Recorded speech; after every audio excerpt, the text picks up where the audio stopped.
दोस्तों, क्या आपने कभी सोचा है कि हमारे जीवन की सबसे बड़ी चुनौतियां ही हमें सबसे गहरे सबक सिखाती हैं? कभी कभी जब हम मुश्किल हालातों में फंस जाते हैं तो हमें लगता है कि हम अकेले हैं, कि हमारे सवालों का कोई जवाब नहीं है। लेकिन अगर हम सही नजरिए से देखें तो हर परिस्थिति हमें कुछ सिखाने आई होती है।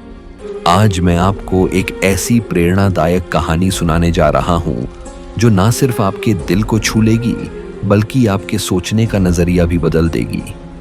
यह कहानी सिर्फ एक साधारण कथा नहीं है, बल्कि यह जीवन के गहरे सत्य को उजागर करती है। तो चलिए, आज हम बुद्ध की एक अनमोल कहानी के माध्यम से यह समझने की कोशिश करते हैं कि जीवन के सबसे कठिन सवालों का जवाब हमें कहां और कैसे मिलता है। तो आइए जीवन बदलने वाली कहानी शुरू करते हैं। पर दोस्तों, वीडियो में आगे बढ़ने से पहले यदि आप भी भगवान गौतम बुद्ध के सच्चे भक्त हैं तो इस वीडियो को लाइक करके कमेंट बॉक्स में नमो बुद्ध है जरूर लिख देना।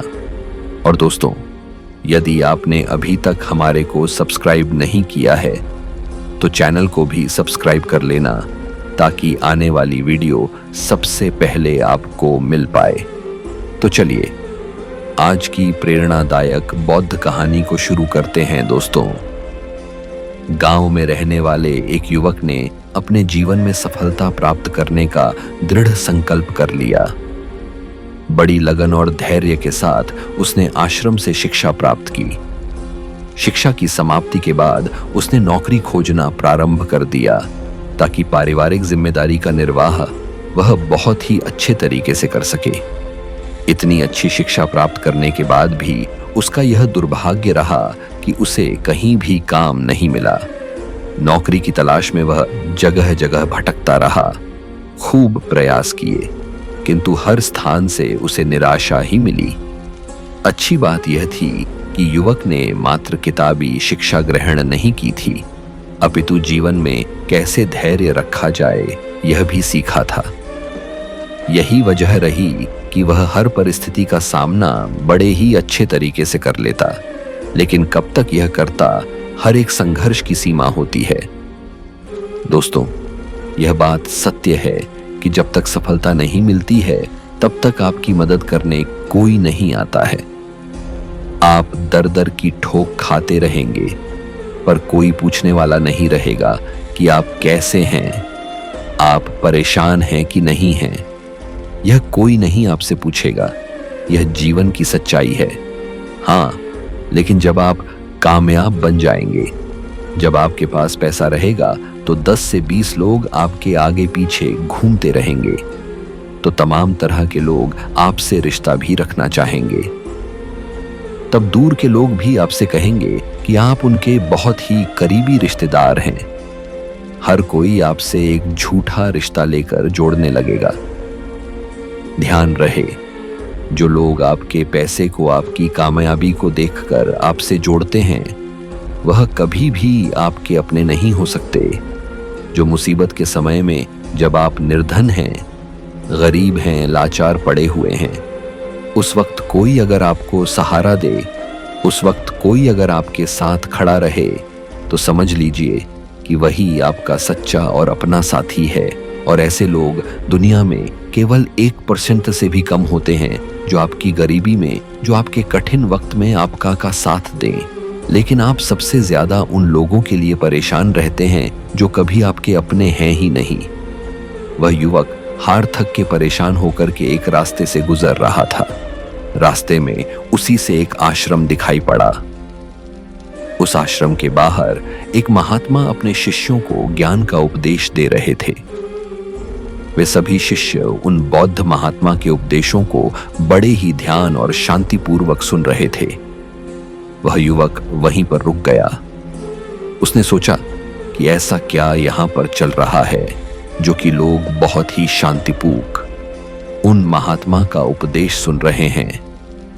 उस युवक के भी मन में जिज्ञासा जाग गई कि चलकर हम भी देखते हैं कि वहां पर क्या हो रहा है। और वह युवक भी धीरे धीरे कदमों से आगे बढ़ते हुए आश्रम की तरफ चल पड़ा। वह पास में ही एक आम के पेड़ के पास बैठ गया और महात्मा के द्वारा कही हुई बातों को ध्यान से सुनने लगा। महात्मा कह रहे थे, जब किसी चीज की नई शुरुआत होती है तो सबसे पहले सब कुछ खत्म हो जाता है। जब इस सृष्टि की रचना हुई थी तो सबसे पहले सब कुछ समाप्त हो गया था।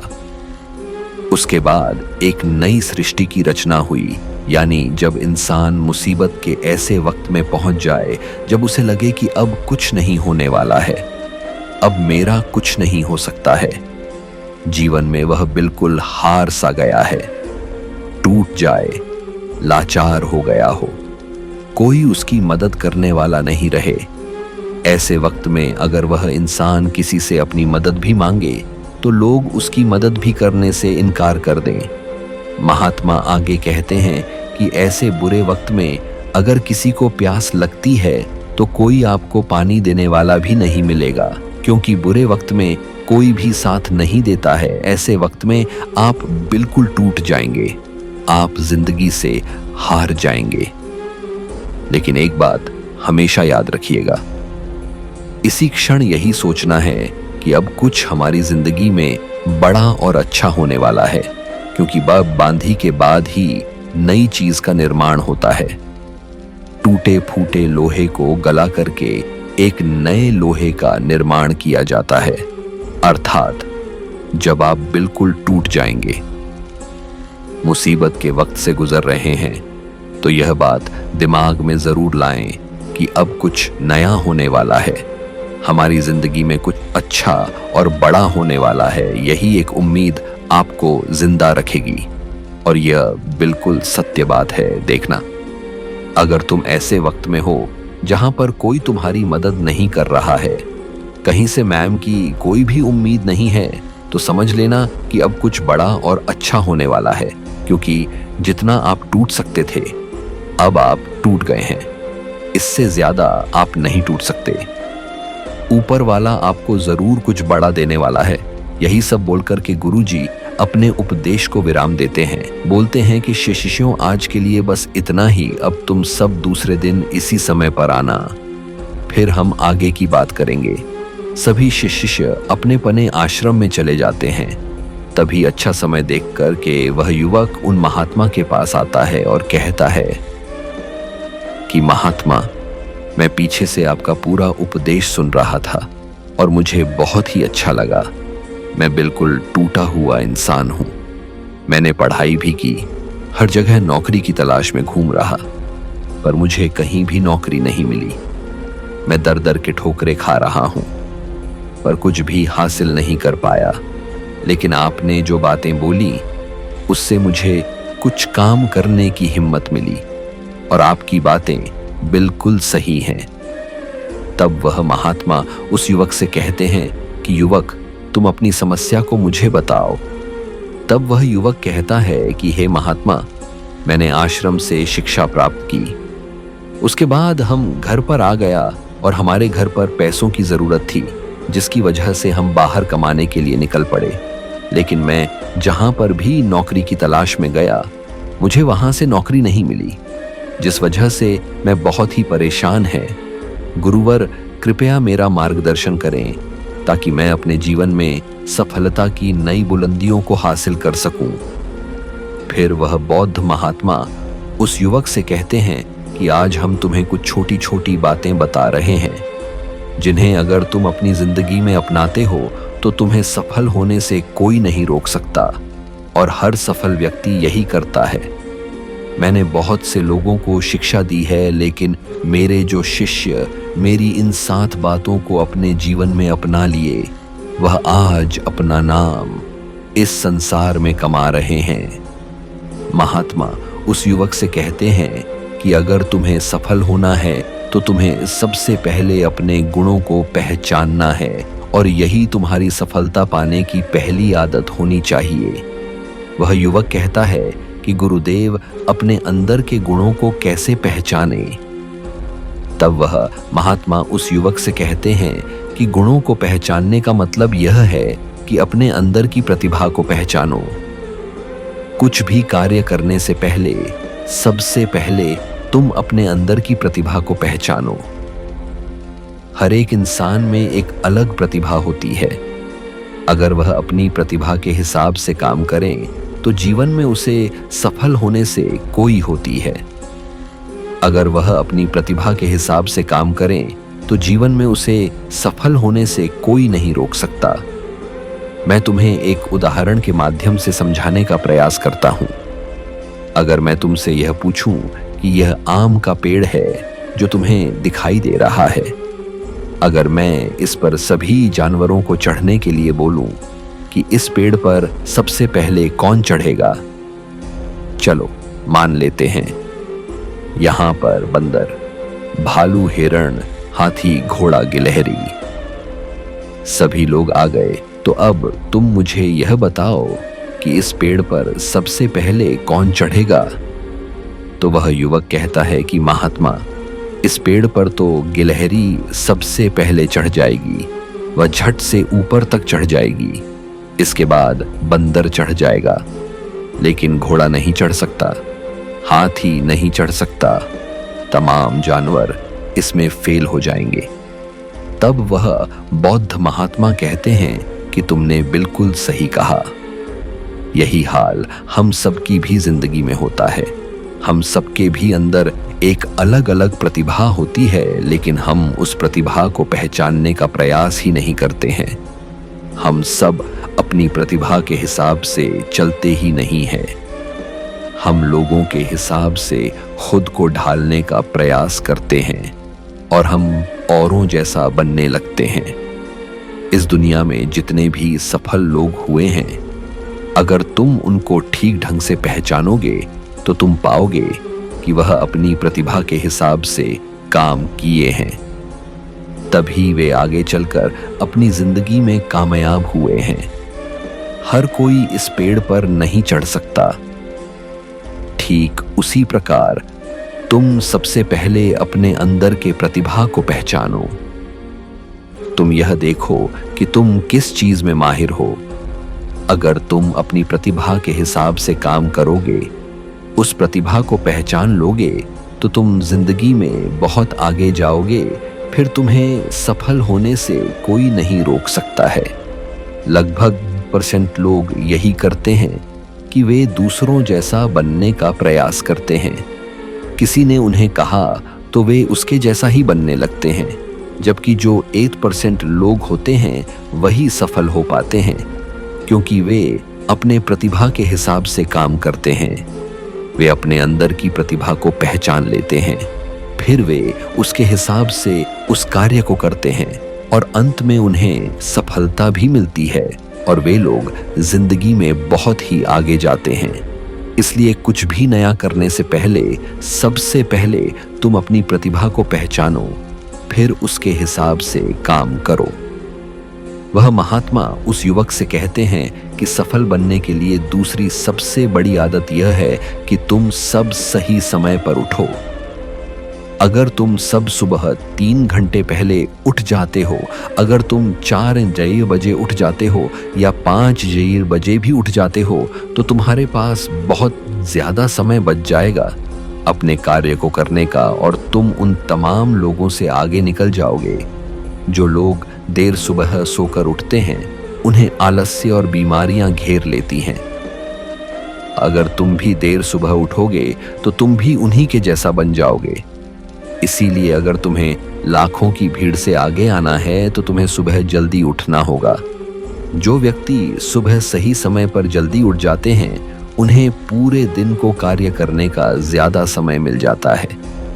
तुम सुबह उठो, सबसे पहले अपने पूरे दिन की रूपरेखा तैयार करो कि कब मुझे क्या काम करना है, कब कौन सा काम करना है, कितने बजे क्या करना है। सबसे पहले तुम उस कार्य को करो, फिर उसके हिसाब से पूरे दिन का कार्य करो।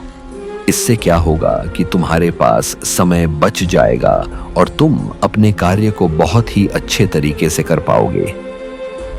जो लोग यह कार्य नहीं करते हैं, वह जब अपना कुछ कार्य पूरा कर लेते हैं, खाली बैठ जाते हैं, तो वह यह सोचते हैं कि अब उन्हें क्या करना चाहिए। इससे उनका समय बर्बाद होता है और जो भी व्यक्ति अपना समय बर्बाद करता है वह अपनी जिंदगी में कभी भी आगे नहीं बढ़ पाएगा। इसलिए सुबह उठकर के सबसे पहले अपनी एक रूपरेखा तैयार करो कि हमें दिन में क्या काम करना है और क्या नहीं करना है। फिर उसके हिसाब से तुम कार्य करो। महात्मा उस युवक से कहते हैं कि अगर तुम्हें अपनी जिंदगी में सफल होना है तो मैं तुम्हें तीसरी आदत बता रहा हूं जिसे तुम जरूर अपनाना। वह यह है कि अपनी विचार शक्ति का उपयोग करो। जो भी तुम अपनी जिंदगी जी में पाना चाहते हो उसे तुम सुबह उठ करके एक बार जरूर सोचो। तुम यह अनुभव करो कि वह चीज तुम्हें मिल रही है। भले ही वह चीज तुम्हें मिली ना हो, लेकिन तुम उसके बारे में सोचना शुरू करो और इतना सच्चाई के साथ सोचो कि ऐसा लगे कि तुम्हें वह चीज मिल रही है। उस चीज को पाने का अभ्यास करो और यह काम तुम्हें सुबह उठ करके ही करना है और जब रात को तुम सोने जाते हो तब भी तुम्हें यह करना है। धीरे धीरे वह चीज तुम्हारी तरफ आकर्षित होने लगेगी। इसे ही आकर्षण का नियम कहते हैं। व्यक्ति को जो भी चीज अपनी जिंदगी में पाना है उसे उसके बारे में बहुत ही सच्चाई और गहराई के साथ आभास करना है कि उसे वह चीज मिल रही है। फिर क्या होगा कि यह प्रकृति या ब्रह्मांड खुद तुम्हारे लिए वह चीज भेजेगा, क्योंकि वह चीज तुम्हारी तरफ आकर्षित होने लगेगी। इसे ही आकर्षण का नियम कहते हैं। तो तुम्हें इस आकर्षण के नियम का पालन करना है। अगर तुम इसका सही से अभ्यास करते हो तो धीरे धीरे तुम जो भी चीज पाना चाहते हो वह चीज तुम्हें मिलने लगेगी। महात्मा उस युवक से कहते हैं कि सफल बनने के लिए चौथी आदत है जो तुम्हें मैं बता रहा हूं। वह यह है कि सकारात्मक सोच के साथ आगे बढ़ो। महात्मा युवक से कहते हैं कि जिंदगी में अगर तुम्हें कामयाबी पानी है, तुम्हें सफल होना है, तो अपनी सोच को कुछ सकारात्मक करो, क्योंकि सकारात्मक सोच से ही एक अच्छी बुद्धि का विकास होता है। सकारात्मक सोच से ही तुम कुछ अच्छा और बड़ा सोच पाओगे। जब कोई व्यक्ति नकारात्मक सोचता है या किसी दूसरे के बारे में सोचता है तो वह अपने कार्य को ठीक ढंग से समझ नहीं पाएगा और अपने कार्य पर ध्यान भी नहीं दे पाएगा, क्योंकि उसका दिमाग तो किसी और चीज में लगा हुआ है और वह यह काम सही तरीके से नहीं कर पाएगा। इसलिए तुम किसी के बारे में बुरा ना सोचो, भले ही वह तुम्हारा दुश्मन ही क्यों ना हो। इससे क्या क्या होगा कि तुम्हारा अपने कार्य पर से ध्यान हटने लगेगा, और जब तुम्हारा अपने कार्य पर से ध्यान हटने लगेगा तो तुम धीरे धीरे असफल होते जाओगे। इसलिए अगर जीवन में सफल होना है तो तुम सकारात्मक सोच के साथ आगे बढ़ो। तुम इन सब की फालतू की बातें सोचने में अपना समय व्यर्थ मत करना कि कौन तुम्हें गिराने की कोशिश कर रहा है, कौन तुम्हारे प्रति अच्छा है, कौन बुरा है। यह सब सोचने का समय नहीं है। बस तुम्हें अपने कार्य को अच्छे तरीके से आगे करते जाना है। देखना, जो तुम्हारे आलोचक होंगे, जो तुम्हें नीचा गिराने की कोशिश करेंगे, धीरे धीरे वह सब तुम्हारे रास्ते से हट जाएंगे, क्योंकि जिस भी व्यक्ति के मन में नकारात्मक बातें होती हैं, जो भी व्यक्ति किसी को गिराने की कोशिश करता है, वह कभी भी अपनी जिंदगी में आगे नहीं बढ़ सकता। इसलिए अगर तुम्हें सफल होना है तो तुम एक सकारात्मक सोच के साथ आगे बढ़ो, क्योंकि सकारात्मक सोच से ही तुम्हें आगे सफलता मिलने वाली है। और तुम्हारे जीवन में जो नकारात्मक लोग हैं, जो नकारात्मक बातें करते हैं, तुम उनसे दूरियां बना लेना। महात्मा पांचवी बात बताते हुए कहते हैं कि युवक, अगर तुम्हें अपनी जिंदगी में सफल होना है तो अपने राज्य किसी को मत बताओ। अगर तुम जो भी काम करना चाहते हो तो यह राज्य किसी को भी मत बताना, क्योंकि अगर तुम अपने राज्य किसी को बता दोगे तो तमाम लोगों को पता चल जाएगा कि तुम क्या करने वाले हो, और अभी तो तुम अपने कार्य की शुरुआत ही नहीं की हो, लेकिन तमाम लोग आपको गिराने की कोशिश करने लगेंगे। तो इससे तुम्हारा कार्य भी सही तरीके से सही समय पर पूरा नहीं हो पाएगा और तुम परेशान होते जाओगे। इसलिए अगर तुम्हें अपने जीवन में कुछ करना है, कुछ पाना चाहते हो, तो तुम्हें बिल्कुल शांतिपूर्वक अपने कार्य को करना है, ढिबरा नहीं पीटना है। किसी को भी मत बताओ कि तुम आगे क्या करने जा रहे हो। इस बात का तुम खास ध्यान रखना। महात्मा युवक को सफल होने के लिए छठी बात कहते हैं कि कड़ी मेहनत और लगन के साथ काम करो। वह महात्मा कहते हैं कि कोई भी इंसान अगर सफल होता है तो वह अपनी कड़ी मेहनत से सफलता प्राप्त करता है। जितने भी कामयाब लोग होते हैं उन्होंने बहुत कड़ी मेहनत की है। कड़ी मेहनत सही जगह पर करनी चाहिए। यह नहीं कि तुम बस बहुत कड़ी मेहनत करते जा रहे हो लेकिन सही दिशा में नहीं, कार्य को कर रहे हो, तो कड़ी मेहनत के साथ साथ सही दिशा बहुत जरूरी होती है। अगर तुम सही दिशा में कड़ी मेहनत करते हो तो तुम उस काम में कामयाब जरूर हो जाओगे, तुम्हें जरूर कामयाबी मिलेगी। इसलिए कोई भी काम हो, कितना भी बड़ा क्यों ना हो, सबसे पहले यह पता लगाओ कि इस काम को बहुत ही अच्छे तरीके से कैसे किया जा सकता है। अगर आपको यह पता चल जाए कि इस काम को अच्छे तरीके से कैसे किया जा सकता है, पूजी जान लगा दो। सफलता को प्राप्त करने के लिए कई बार हमने देखा है कि लोगों का असफल होने का यह एक बहुत ही बड़ा कारण होता है कि वह उन्हें जो भी जिंदगी में पाना चाहते हैं वह उस चीज के लिए तो मेहनत करने लगते हैं लेकिन मेहनत सही दिशा में नहीं करते। और जब उनकी मेहनत सही दिशा में नहीं होती है तो वे धीरे धीरे अंदर अंदर टूटने लगते हैं, उनका भरोसा उठने लगता है और उन्हें उनका लक्ष्य भी प्राप्त नहीं हो पाता है। इसीलिए तुम्हें जो भी कार्य को करना है, तुम्हें जो भी लक्ष्य पाना है, सबसे पहले उस लक्ष्य को पहचानो कि इस लक्ष्य तक कैसे पहुंचा जाए, तो तुम जरूर सफल हो जाओगे। एक उदाहरण देता हूं कि मान लो यह सामने जो पहाड़ दिखाई पड़ रहा है, अगर मैं तुम्हें इस पहाड़ पर चढ़ने को बोलूं, अगर तुम सीधे चढ़ोगे तो तुम कभी भी इस पहाड़ पर नहीं चढ़ पाओगे। लेकिन अगर तुम इस पहाड़ पर चढ़ने के लिए एक अच्छा रास्ता खोजो कि सबसे जल्दी और आसान तरीके से इस पहाड़ पर चढ़ा कैसे जाए, पहाड़ पर तो तुम बड़ी आसानी से चढ़ जाओगे। लेकिन अगर तुम बिना सोचे समझे चढ़ने लगोगे तो तुम पहाड़ की चोटी पर कभी नहीं चढ़ पाओगे, और अगर चढ़ते भी हो तो तुम्हें बहुत समय लग जाएगा और तुम असफल भी हो जाओगे। यही हाल होता है।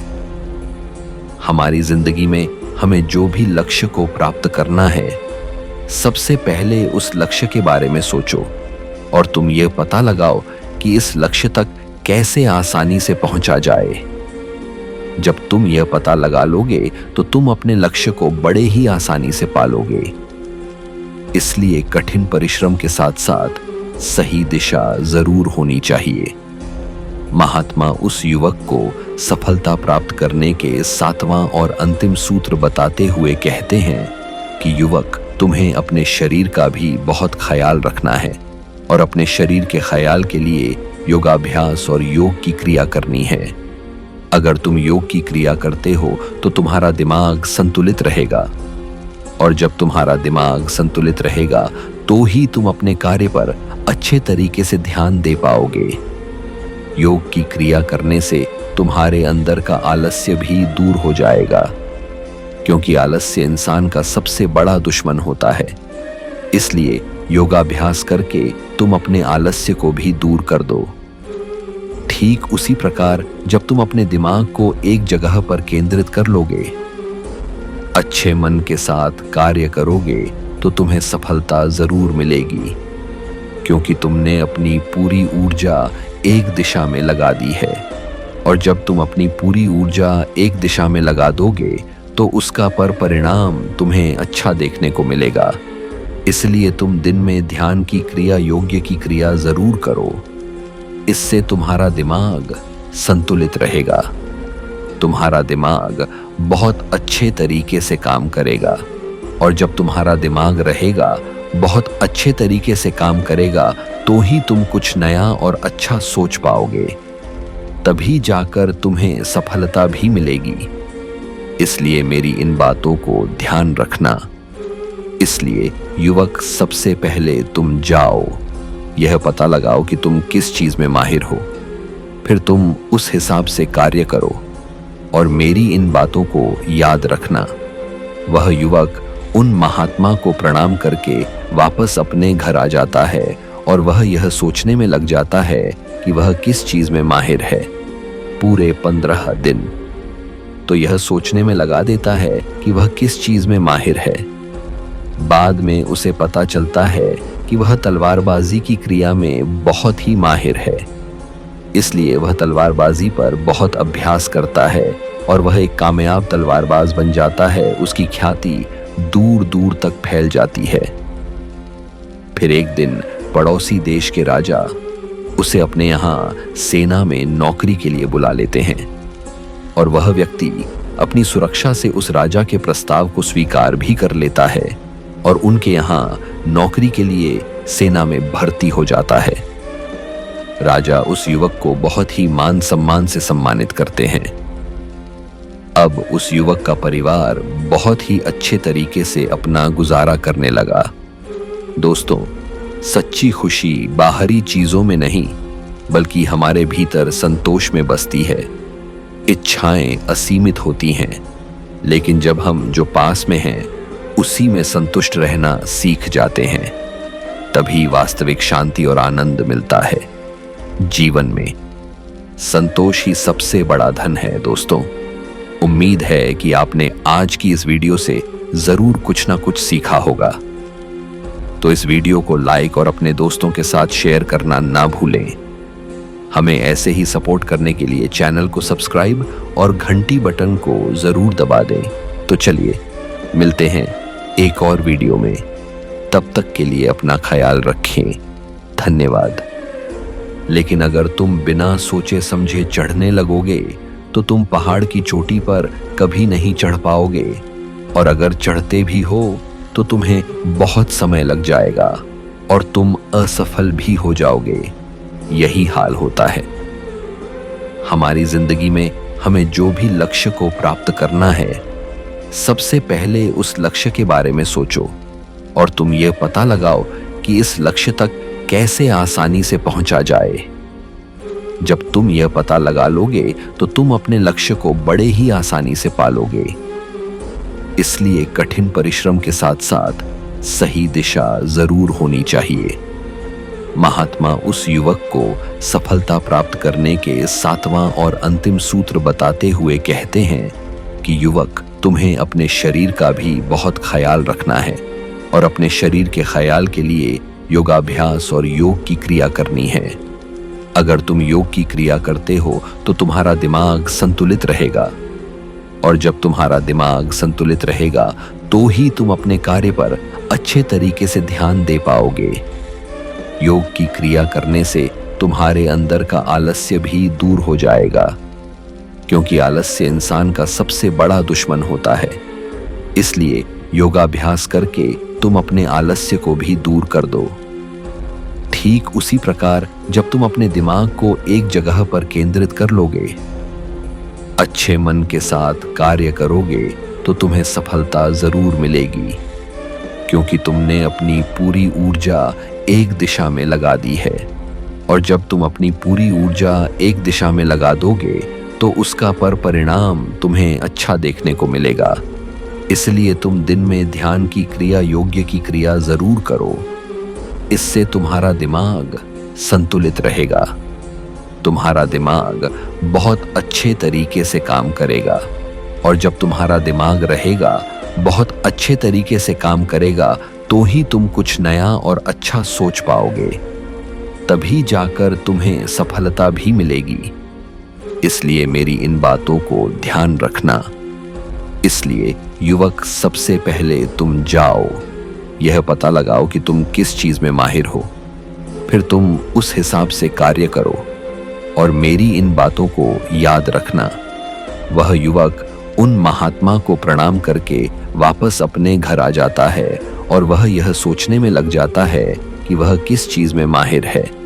पूरे 15 दिन तो यह सोचने में लगा देता है कि वह किस चीज में माहिर है। बाद में उसे पता चलता है कि वह तलवारबाजी की क्रिया में बहुत ही माहिर है, इसलिए वह तलवारबाजी पर बहुत अभ्यास करता है और वह एक कामयाब तलवारबाज बन जाता है। उसकी ख्याति दूर दूर तक फैल जाती है। फिर एक दिन पड़ोसी देश के राजा उसे अपने यहाँ सेना में नौकरी के लिए बुला लेते हैं और वह व्यक्ति अपनी सुरक्षा से उस राजा के प्रस्ताव को स्वीकार भी कर लेता है और उनके यहाँ नौकरी के लिए सेना में भर्ती हो जाता है।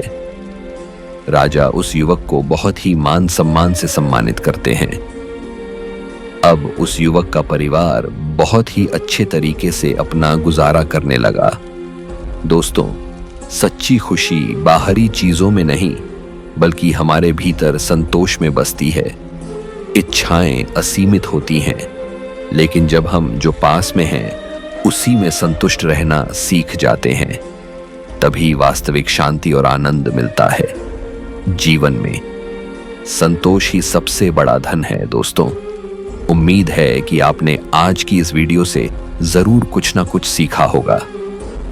तो इस वीडियो को लाइक और अपने दोस्तों के साथ शेयर करना ना भूलें। हमें ऐसे ही सपोर्ट करने के लिए चैनल को सब्सक्राइब और घंटी बटन को जरूर दबा दें। तो चलिए मिलते हैं एक और वीडियो में। तब तक के लिए अपना ख्याल रखें। धन्यवाद। दोस्तों, भाग्य के विषय में यह प्रश्न सदियों से इंसान के मन में उठा है। क्या हमारा भाग्य पहले से ही तय होता है या हम इसे खुद बनाते हैं? हालांकि सभी धर्मों के विचार अलग अलग हो सकते हैं, लेकिन यह जीवन का एक महत्वपूर्ण प्रश्न है जिसे हर व्यक्ति अपने अनुभवों और विश्वासों के आधार पर समझता है। तो चलिए दोस्तों, आज की बौद्ध कहानी को शुरू करते हैं। पर दोस्तों, वीडियो में आगे बढ़ने से पहले यदि आप भी भगवान गौतम बुद्ध के सच्चे भक्त हैं तो इस वीडियो को लाइक करके कमेंट बॉक्स में नमो बुद्धाय जरूर लिख देना। चलिए दोस्तों, अब हम बुद्ध कहानी की ओर बढ़ते हैं। मगध राज्य के एक छोटे से गांव में वसुदेव नाम का एक साधारण किसान रहता था। वसुदेव एक मेहनती और ईमानदार व्यक्ति था, लेकिन उसका जीवन कष्टों से भरा हुआ था। उसकी जिंदगी में समस्याओं की कोई कमी नहीं थी। कभी फसलें बर्बाद हो जाती थीं, कभी परिवार में कोई बीमार पड़ जाता था। उसकी पत्नी मणि भी सदैव बीमार रहती और उसके 2 बच्चे भी कमजोर और बीमार थे। वसुदेव के पास खेती के अलावा कोई अन्य साधन नहीं था, लेकिन खेती भी उसके लिए कठिनाई बन चुकी थी। हर दिन सुबह उठकर वसुदेव खेत में जाता, कड़ी मेहनत करता, लेकिन उसकी मेहनत का फल उसे नहीं मिल पाता। गांव के लोग हमेशा कहते, यह सब तुम्हारे भाग्य का खेल है, तुम्हारी किस्मत में यही लिखा है और कोई भी इसे बदल नहीं सकता। यह शब्द सुन सुनकर वसुदेव के मन में गहरी निराशा भर गई थी। वह हमेशा सोचता, क्या सच में मेरा भाग्य पहले से तय है? क्या मैं इसे बदलने के लिए कुछ नहीं कर सकता? अगर मेरे जीवन में पहले से ही यह कष्ट लिखा है तो मेरी मेहनत का क्या मतलब है? वसुदेव का यह सवाल उसकी जिंदगी में एक बड़ा मोड़ लाने वाला था। हर रात जब वह सोता तो उसके मन में यह विचार आते कि अगर उसका भाग्य पहले से लिखा हुआ है तो उसकी मेहनत का कोई मतलब नहीं है। उसे लगता कि शायद वह किसी अदृश्य शक्ति के अधीन है जो उसके जीवन को नियंत्रित कर रही है। वह अपने जीवन के दुखों को लेकर परेशान था और इसे बदलने का कोई तरीका उसे नहीं सूझ रहा था। वसुदेव के भीतर एक ज्वलंत इच्छा थी कि वह अपने जीवन का उत्तर खोजे। उसने सुना था कि भगवान बुद्ध महान ज्ञान के स्वामी हैं और वे इस तरह के सवालों के उत्तर दे सकते हैं।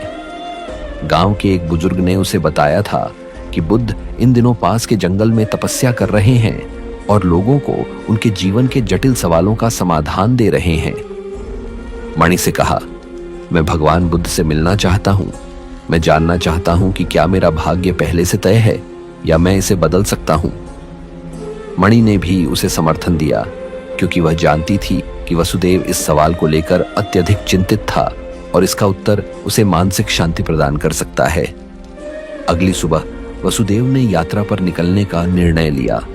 उसने अपने खेतों और परिवार की जिम्मेदारी कुछ दिनों के लिए गांव के एक विश्वसनीय मित्र को सौंप दी और बुद्ध की ओर चल पड़ा। उसकी यात्रा लंबी और कठिन थी, लेकिन उसके मन में यह दृढ़ संकल्प था कि वह अपने सवाल का उत्तर पाएगा। वसुदेव की यह यात्रा सरल नहीं थी। उसे कई जंगलों, नदियों और पहाड़ों को पार करना पड़ा। कभी कभी उसे भूखा रहना पड़ता तो कभी रात को ठंड से कांपते हुए सोना पड़ता। रास्ते में कई बार उसे ऐसा लगा कि वह इस यात्रा को छोड़ दे और वापस लौट जाए, लेकिन उसका मन बार बार उसे प्रेरित करता कि वह अपने सवाल का उत्तर पाए बिना नहीं लौटेगा। एक दिन जब वह एक बड़े जंगल से गुजर रहा था, तब उसे एक बूढ़े साधु मिले। साधु ने उसे भोजन दिया और उसके साथ कुछ समय बिताया। साधु ने वसुदेव से उसकी यात्रा का उद्देश्य पूछा। वसुदेव ने साधु को अपनी परेशानी और सवाल के बारे में बताया। साधु ने उसकी बात सुनकर कहा, तुम सही रास्ते पर हो पुत्र। भगवान बुद्ध ही तुम्हें इसका उत्तर दे सकते हैं, लेकिन याद रखना, उत्तर तुम में ही है। बुद्ध तुम्हें केवल मार्ग दिखा सकते हैं। कई दिनों की यात्रा के बाद वसुदेव अंततः बुद्ध के आश्रम पहुंचा। आश्रम एक शांतिपूर्ण स्थान था, जहां हर तरफ हरियाली थी और एक अद्वितीय शांति का अनुभव हो रहा था। वहां बहुत सारे लोग पहले से मौजूद थे जो बुद्ध के प्रवचनों को सुन रहे थे। वसुदेव ने बुद्ध के दर्शन करने का अवसर पाया। जैसे ही वह बुद्ध के पास पहुंचा, उसकी आंखों में एक अजीब सी चमक थी, मानो उसे अपनी सारी समस्याओं का हल मिलने वाला हो। वसुदेव ने विनम्रता से बुद्ध को प्रणाम किया और कहा, भगवान, मैं वसुदेव हूं। मेरा जीवन कष्टों से भरा है। लोग कहते हैं कि यह सब मेरे भाग्य का लिखा है। क्या मेरा भाग्य पहले से तय है? क्या मैं इसे बदलने के लिए कुछ भी नहीं कर सकता? बुद्ध ने शांत स्वर में कहा, वसुदेव, तुम्हारा सवाल गहरा है और इसका उत्तर तुम्हारे भीतर ही छिपा है। लेकिन मैं तुम्हें एक कहानी सुनाता हूं जो तुम्हारे सवाल का उत्तर देगी। बुद्ध ने वसुदेव को एक सरल लेकिन गहरे अर्थ वाली कहानी सुनाई। उन्होंने कहा, वसुदेव, मान लो कि तुमने एक बीज बोया है। अब यह बीज एक पौधा बनेगा और फिर एक बड़ा वृक्ष। लेकिन यह वृक्ष कैसा होगा, यह इस बात पर निर्भर करता है कि उसे कितना पानी, सूरज की रोशनी और देखभाल मिलती है। अगर बीज को सही समय पर पानी मिलता है तो वह मजबूत वृक्ष बनेगा, अगर नहीं तो वह सूख जाएगा। तुम्हारा भाग्य भी इसी तरह से काम करता है।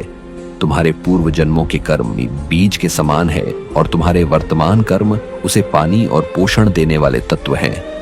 वसुदेव ने बुद्ध की इस कहानी को ध्यान से सुना, लेकिन वह अब भी अपने सवाल का पूरा उत्तर नहीं पा सका था। उसने सोचा कि क्या उसके कर्म वास्तव में उसका भाग्य बदल सकते हैं। वसुदेव के सवाल के उत्तर को और अधिक स्पष्ट करते हुए बुद्ध ने कहा, भाग्य और कर्म एक दूसरे से जुड़े हुए हैं। भाग्य वह है जो तुम्हारे पिछले कर्मों का परिणाम है, लेकिन याद रखना, यह पत्थर की लकीर नहीं है। तुम्हारे वर्तमान कर्म तुम्हारे भविष्य का निर्माण कर सकते हैं। अगर तुम सही दिशा में कर्म करोगे तो तुम्हारे जीवन में बदलाव अवश्य आएगा। बुद्ध ने एक और उदाहरण दिया। मान लो कि तुम्हारे पास एक नाव है और वह नाव नदी की धारा में बह रही है। तुम्हारा भाग्य उस धारा के समान है जो तुम्हें एक दिशा में ले जा रही है, लेकिन तुम्हारे पास चप्पू है और तुम्हारे कर्म वे चप्पू हैं जो तुम्हें धारा के विपरीत दिशा में भी ले जा सकते हैं। वसुदेव अब कुछ हद तक समझ चुका था कि कर्म और भाग्य कैसे आपस में जुड़े हुए हैं, लेकिन उसके मन में अब एक और सवाल उभर रहा था। उसने बुद्ध से पूछा, भगवान, अगर कर्म ही हमारा भाग्य बनाते हैं तो क्या इसका मतलब यह है कि जो भी मेरे साथ अब भी हो रहा है वह मेरे पूर्व कर्मों का ही फल है? और अगर मैं आज से अच्छे कर्म करना शुरू कर दूं तो क्या इससे मेरा भाग्य तुरंत बदल जाएगा? बुद्ध मुस्कुराए और उत्तर दिया, वसुदेव, यह महत्वपूर्ण है कि तुम वर्तमान के महत्व को समझो। तुम्हारा वर्तमान कर्म तुम्हारे भविष्य को गढ़ता है, लेकिन यह प्रक्रिया धीरे धीरे होती है। जैसे एक बीज से वृक्ष बनने में समय लगता है, तुम्हारे पिछले कर्मों के परिणाम को बदलने के लिए धैर्य और निरंतरता की आवश्यकता होती है। यह मत सोचो कि तुम्हारे जीवन में बदलाव तुरंत आ जाएगा। सही कर्म करने से जीवन की दिशा अवश्य बदलती है, लेकिन उसका फल धीरे धीरे आता है। फिर बुद्ध ने एक और कहानी सुनाई। एक किसान ने अपने खेत में बीज बोए। पहले साल बारिश ना होने के कारण फसलें नहीं उग पाई। किसान निराश हो गया और सोचा कि यह उसका भाग्य है, लेकिन उसने हार नहीं मानी। अगले साल उसने फिर से बीज बोए और इस बार बारिश सही समय पर हुई। उसकी मेहनत रंग लाई और उसे अच्छी फसल मिली। किसान का यह अनुभव दिखाता है कि कर्म लगातार करना होता है, भले ही उसका फल तुरंत ना मिले। वसुदेव के मन में अब भी यह सवाल बना हुआ था कि क्या अतीत के कर्मों को पूरी तरह से बदला जा सकता है। उसने बुद्ध से कहा, भगवान, अगर मेरे पिछले कर्म ही मेरे वर्तमान दुखों का कारण है, तो क्या मैं उन्हें पूरी तरह से बदल सकता हूँ, या क्या मुझे केवल अपने वर्तमान और भविष्य पर ध्यान केंद्रित करना चाहिए। बुद्ध ने गहरी सांस ली और कहा, वसुदेव, अतीत को बदलना संभव नहीं है। जो हो चुका है वह हो चुका है, लेकिन अतीत को स्वीकार करके ही तुम वर्तमान को सही दिशा में ले जा सकते हो। तुम्हारे वर्तमान कर्म ही तुम्हारे भविष्य का निर्माण करेंगे। अगर तुम अपने अतीत को छोड़कर वर्तमान पर ध्यान केंद्रित करोगे तो तुम्हारा जीवन धीरे धीरे बदलने लगेगा। बुद्ध ने यह भी कहा, अतीत का बोझ उठाने से तुम आगे नहीं बढ़ पाओगे। उसे स्वीकार करो, उससे सीखो और आगे बढ़ो। अपने वर्तमान को अच्छे कर्मों से भर दो और भविष्य तुम्हारा होगा। बुद्ध ने वसुदेव को एक और उदाहरण दिया। एक समय की बात है, एक राजा अपने राज्य में बहुत खुशहाल जीवन जी रहा था, लेकिन एक दिन उसे पता चला कि राज्य में एक गरीब ब्राह्मण है जो बहुत कष्ट में जी रहा है। राजा ने उसे अपने दरबार में बुलाया और पूछा, तुम इतने कष्ट में क्यों हो?